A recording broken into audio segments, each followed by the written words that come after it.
200 million olive trees. Not in Greece. Not in Italy. Not even in Spain. But in the red-beating heart of the Sahel, Burkina Faso. In February 2025, under the blazing sky of Ouagadougou's Revolution Square, Captain Ibrahim Traoré made a declaration that would echo far beyond Africa. By 2030, his nation would plant 200 million olive trees across 500,000 hectares of desert. The world scoffed. Europe called it fantasy. Experts dismissed it as a mirage. You can't grow olives in the Sahara, they said. But while critics wrote headlines, the Burkinabè people wrote history. Convoys of tractors moved. Students and farmers dug trenches. Women with sunburnt hands planted saplings one by one. And slowly, impossibility turned into roots. Green hope pierced the dust. So we ask you today, is this the rebirth of African sovereignty, or just another illusion buried in sand? It began with silence. No trumpet, no parade, no flashing lights, just trucks and dust. In the weeks following Captain Ibrahim Traoré's bold declaration, the streets of Ouagadougou did not fill with fanfare. Instead, they filled with convoys, hundreds of them rolling northward with quiet defiance. On board were not weapons, but saplings, young olive trees, still tender, still unsure of their future, much like the land that awaited them. In towns like Kaya, Djibo, and Titao, students traded books for shovels. Soldiers put down their rifles and picked up irrigation pipes. Women, long forgotten in economic plans, were placed at the heart of the movement. They formed cooperatives. They were handed plots of land. They were trained to prune, to water, to protect. Posters appeared on city walls. The roots of sovereignty begin here. And in the red soil, sovereignty was being planted. This was not agriculture. This was philosophy turned action. The olive tree was not just a crop. It was a statement. In ancient times, it symbolized peace, resilience, survival through harsh seasons. Now, in the Sahel, it would symbolize rebirth. Critics, however, were merciless. They mocked the idea. You cannot grow olives in a desert. One European analyst wrote, "This is not the Aegean, it is the Sahara." But while they published papers, Burkinabè youth dug trenches. While they mocked on television, Burkinabè women lined saplings in rows, wrapping them in tubes of recycled water. While they doubted, a country believed. By March 2025, the numbers were staggering. Over 20 million saplings had already been placed into the ground. Coordinated teams worked sunrise to sundown. Training sessions were broadcast over rural radio. Farming guides were printed in Moore, Fulfulde, and Dioula, the tongues of the people. In every sense, this was a people's project. In a small village near Kongoussi, an elder named Omaru watched his grandsons plant trees under a setting sun. A journalist asked if he believed they would survive. He answered slowly, "Even if they don't, the boys will." And that's enough for now. This was not optimism. It was resistance. The resistance of a people who had been told they were poor, barren, dependent. The resistance of a people now told, by their own leader, "No one will feed you if you don't plant your own bread." And so they planted. But planting trees was only part of the strategy. The Ministry of Agriculture published its first full outline in April. 200 million olive trees across 500 dates, 000 hectares by 2030. 5 million tons of oil annually projected. Estimated revenue, yuan, 5 billion. A bold target, but a clear one. For once, the numbers were not on someone else's spreadsheet. They were painted on billboards in French and local dialects, shared over WhatsApp, written into sermons, and chanted in protest songs. These trees will not leave us. One group of youth sang, "We will name our daughters after them." Still, not everyone was convinced. In urban cafe, intellectuals called the campaign Olive Theatre. They worried about maintenance, corruption, irrigation. And yes, there were real risks. Desertification, water scarcity, climate change. But the response from the fields was the same. "We have been told to wait for too long. Now, we dig." Because for every sapling that died, another 5 were planted. And the sight, even for skeptics, was unforgettable. Rows of tiny trees, stretching beyond sight, each one bearing not fruit yet but faith. Faith that a people can rise. Faith that the sun, once only a curse, can nourish. Faith that green can grow where blood and dust once fell. This wasn't just a national plan. It was an act of reclamation, of soil, of self, of sovereignty. And it had only just begun. They called it liquid gold. For centuries, olive oil flowed from the Mediterranean like a sacred inheritance from the ancient hills of Crete to the sun-drenched groves of Andalusia. Greece, Italy, Spain, the holy trinity of oil. Generations lived and prospered on its trade, its aroma-filled kitchens, its value-built empires. And for just as long, Africa was absent from that table. But history, like the desert wind, is shifting. By the early 2022, the global olive oil market had ballooned to over $15 billion annually. Demand surged across Europe, North America, Asia. Olive oil was no longer just food. It was status, health, wealth. And then, crisis struck. Climate change scorched the southern Mediterranean. In 2022-2023, Spain's harvest collapsed by nearly 50%. Italy and Greece faced devastating heat waves, wildfires, and water restrictions. Price doubled, shelves emptied. The world panicked, and in the shadow of collapse, Burkina Faso saw opportunity. Captain Ibrahim Traoré's olive vision was not born from fantasy. It was born from analysis. His advisors studied market trends, drought reports, export models. They saw the same patterns others ignored. A vacuum was forming. The Mediterranean could no longer guarantee the world's supply. Why not the Sahel? In a leaked internal briefing from April 2025, government analysts outlined the plan. 200 million trees equals 10% of global market share. Annual revenue, yuan, 53 billion. Surpassing even gold, as Burkina Faso's top export, olives would no longer be European treasure. They would become Burkinabè leverage. And this was not without precedent. Just 2 years earlier, in the wake of the war in Ukraine, Burkina Faso had joined a regional push to replace sunflower oil imports. The sunflower project across the Sahel proved that food sovereignty was not just a dream, it was strategy. Now, the olive was the next move. Yet the tree was chosen for more than profit. It carried symbolism, deep and deliberate. In West African tradition, to plant a tree is to declare belief in the future. To plant an olive tree, with roots that last for centuries, is to proclaim eternal faith. A season's crop feeds the belly. A century-old grove feeds a nation's identity. For Traoré, this mattered. He was not just growing oil, he was growing a legacy, and that legacy began to ripple. By late 2025, ministers from Mali and Niger visited Burkinabè plantations. In meetings behind closed doors, they asked whether the olive could spread across borders. Could it become a Sahel-wide crop? A belt of green, not of conquest, but of unity. Meanwhile, the world watched. In Spain, farmers sounded the alarm. If Africa enters the market, one grower said bitterly, "We are finished." In Italy, agricultural unions lobbied for protection. In France, supermarket buyers quietly explored African supply chains. And across the Middle East, investors came knocking, because oil, whether black or green, always attracts power. But perhaps the most profound reactions came from within.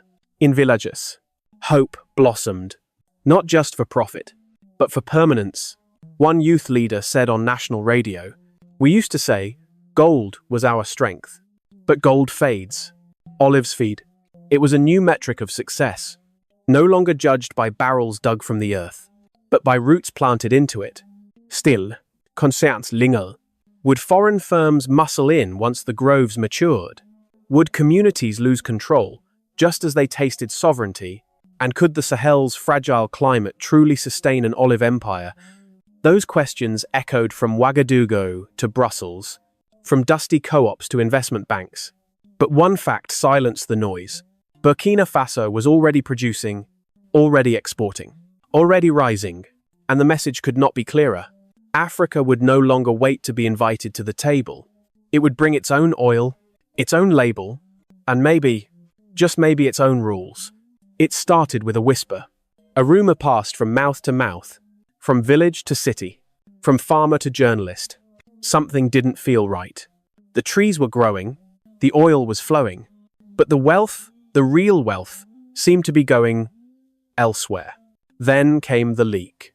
A confidentiel document surfaced, signed quietly between Burkina Faso's Ministry of Commerce and a European consortium. The terms, devastating. In exchange for early technical assistance, these foreign companies would receive exclusive rights to 70% of all future olive oil exports at prices well below the global market, locked in for 20 years. The reaction was swift. Radio hosts fumed. Activists marched. Students filled the streets of Ouagadougou, holding banners that read, "We plant the roots. They take the fruit. Not another colonial harvest." Even government loyalists struggled to explain it. How could a project built on sovereignty hand over control so easily? Was this the same old play but painted green? In Villages, confusion turned to bitterness. Mariam, who had helped plant 3 hectares of olive groves, said to a local reporter, "They trained us to grow, not to give away." And then came the image that burned into national memory. Drone footage, anonymous, grainy, and undeniable, showed a convoy of silver tankers snaking through the desert, each one filled with raw Burkinabè olive oil, bound for ports and foreign refineries. In the background, a village well, nearly dry, women queuing for water, liquid gold, exported. While thirst remained, the contradiction was unbearable. Had they been fooled? Again, because many still remembered the gold mines, the cotton fields, the railways, always built with African hands, but owned by foreign names. And now the olive. The silence from government offices deepened suspicion. No press conference, no clarification, only whispers. Ministers hinted that without outside buyers, the project could not stay afloat. That contracts were necessary for scale, but the people weren't buying it. Not this time. At town hall meetings, elders raised their voices. At mosques and churches, sermons spoke of justice. And on community radio, a question was repeated daily. If we do the work, carry the soil, water the trees, why must we watch the profits vanish? If you believe this is what Africa needed all along, say amen in the comments below. And just when the movement threatened to collapse under the weight of doubt, Captain Ibrahim Traoré struck back. In a televised address, he appeared not with politicians, but with farmers, engineers, and women cooperative leaders. Behind him stood something new and powerful, a refinery, the country's first olive oil processing plant, located near Bobo Dioulasso, built not by outsiders, but by Burkinabè hands, equipped with modern cold-press technology, capable of producing premium extra virgin oil, ready for bottling, branding, and exporting under the Burkinabè flag. No longer, Traoré said, will our riches leave us raw. From now on, we export not oil, but dignity in a bottle. The slogan appeared the next day on posters across the country, made in Faso, rooted in sovereignty. It was a powerful response. But the deeper question refused to die. Could this be scaled? Could the refinery process enough oil to end dependency? Could the cooperatives hold their ground when international markets and temptations loomed? And most of all, were those earlier contracts still in effect? Traoré's speech ignited hope, but it also reminded the nation, sovereignty is not declared once. It must be defended again and again. The olive revolution had reached its turning point. It was no longer about planting trees. It was about owning them, owning the roots, the fruit, the bottle, the price, the story. And that battle had only just begun. It was more than a bottle. When the first shipment of Burkinabè olive oil rolled off the production line in late 2026, it did not just carry liquid gold, it carried a declaration that Africa could produce, bottle, brand, and export on its own terms.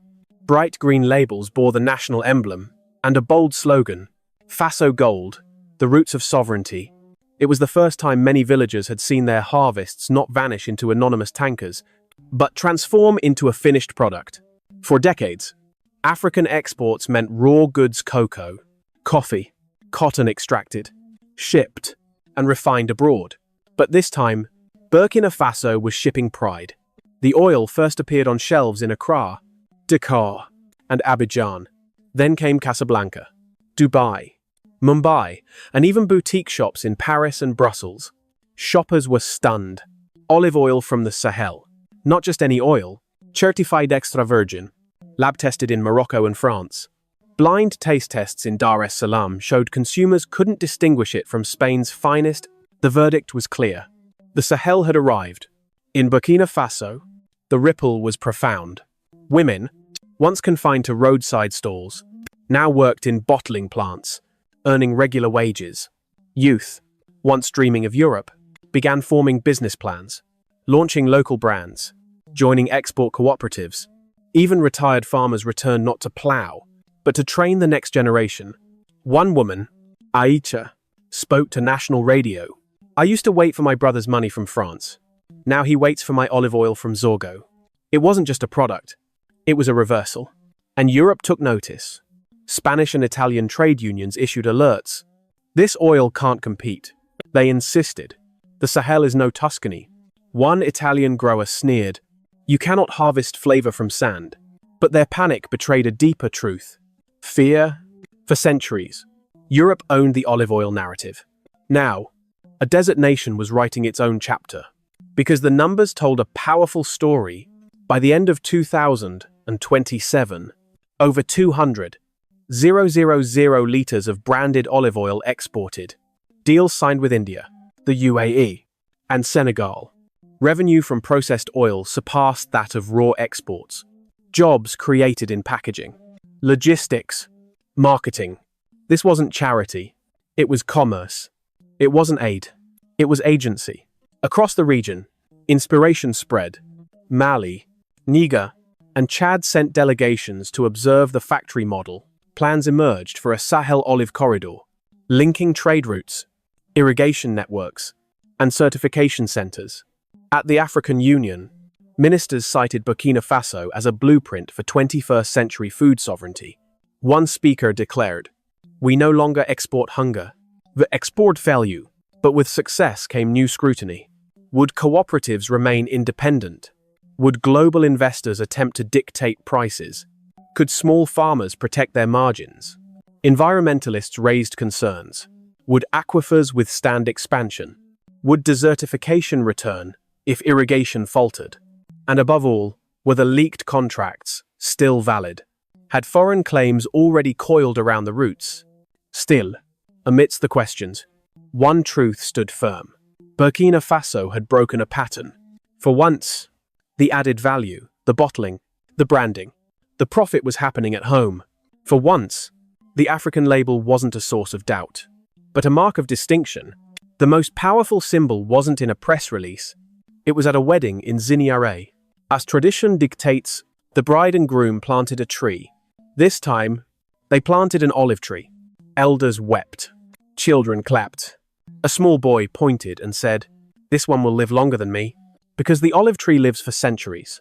And that bottle stamped with their soil, their language, their pride was more than food. It was proof. Proof that Africa can grow. Proof that Africa can keep. Proof that Africa can lead. The miracle was real, but so was the desert. By 2030, 200 million olive trees stood planted across 500,000 hectares of Burkina Faso's once barren land. The numbers were staggering. Lubay, 000 people employed. More than half of them women. Armeyuan, 5 billion in annual olive oil exports. A product once foreign had become the nation's top export, surpassing gold. Villages once silent after sunset now buzzed with light powered by new electricity grids. Roads once washed out. Each rainy season now stood paved, connecting groves to markets. Children once fed on sorghum alone now brought olive bread to school. In every way, it looked like the revolution had succeeded. But then, the sky stopped weeping. In 2030, the Sahel faced one of its worst droughts in decades. 6 months without meaningful rainfall. Wells ran shallow. Irrigation pumps strained. Temperatures soared past 45 degrees Celsius. Even olive trees, known for endurance, began to wilt. Government reports confirmed the losses: 15% of groves withered, tens of thousands of hectares scorched, saplings reduced to stumps. Critics pounced.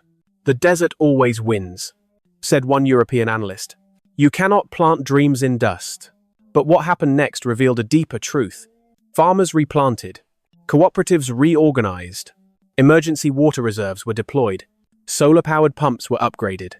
Unlike failed projects of the past, where one crisis ended the dream, the olive revolution held its ground. Because this time, the people believed they were not just workers, they were owners. Yet even as the trees recovered, new tensions grew. The olive groves had changed not just the land, but the political terrain. As oil revenues surged, questions returned. Who owns the most productive plots? Are cooperatives being bought out quietly? Are foreign companies still holding silent stakes? In rural provinces, whispers spread that land speculation had begun. Farms that once belonged to extended families were being sold or leased to urban elites, diaspora investors, or foreign partners. At the same time, international traders circled, like vultures, offering cash up front, contracts in foreign currencies, and promises of global exposure. Some resisted, others signed. Mariam, now managing a cooperative of 120 farmers, issued a warning on national television: "We hold power in our hands. If we guard it, it will feed us forever. If we give it away, we will lose, not just olives, but our freedom." Her words echoed from churches to marketplaces, from Ouagadougou to Dori. Because sovereignty isn't just about factories or exports, it's about ownership and resilience. The 2030 drought had tested both. It revealed how fragile even the strongest root can be in a shifting climate, and how quickly wealth, once visible, can evaporate into the hands of the few. Still, hope remained rooted. In the village of Kaya, a grandmother named Yaba Fatimata stood beside her olive grove, half green, half burned. She spoke to a visiting journalist. "Some trees die, but others hold on. The question is not whether drought will come, it's whether we are ready when it does." Her eyes were tired, her hands rough, but her back was straight. The olive revolution had given her children land, her daughters wages, her grandchildren purpose. Even in loss, she planted again. Across the Sahel, the story repeated. Mali and Niger expanded their plantations. Chad joined the initiative. An informal olive belt formed, with trade routes and water-sharing agreements. Some called it the Green OPEC of Africa. But the real question wasn't regional. It was personal, national, global. Could Africa's dream of self-reliance survive the weight of success? Could the roots of sovereignty hold once the rain stopped falling and the money started pouring? And most of all, would Africa's people remain the owners of their own future? Or would the story turn familiar once again? That question lingered, like the last leaf clinging to a branch in dry season. And it's a question we all must answer. 200 million olive trees, not in Tuscany, not in Greece, but in Burkina Faso in the dust, under the heat, on land, long written off as lost. They called it impossible. They said Africa was too dry, too poor, too broken. But the people of Burkina Faso did not wait for permission. They planted anyway. And something extraordinary happened. Against the winds, the doubts, the droughts, green took root, not just in the soil, but in the hearts of the people. What began as an agricultural project became a movement, a declaration, a battle cry. We will not be owned. And for a brief moment, the world watched Africa, not with pity but with respect. Farmers who once sent their sons to Europe now sent bottles of oil to Mumbai. Women who once sold peanuts now ran cooperatives that funded schools. Children who once drank dust now learned how to harvest gold from trees. And yet, beneath the celebration, a question still flickers. Will these roots survive the next storm? Because history has shown us, wealth can be stolen, futures can be sold, and dreams can be leased to the highest bidder. But this time, Africa knows. This time, we see the pattern. This time, we are watching. So, if this report unveiled a truth for you, if you believe Africa's future lies in her own hands, don't scroll past. Like, share, comment, Let the world know. Africa is not just rising. Africa is deciding. Say it with us in the comments. Africa rise.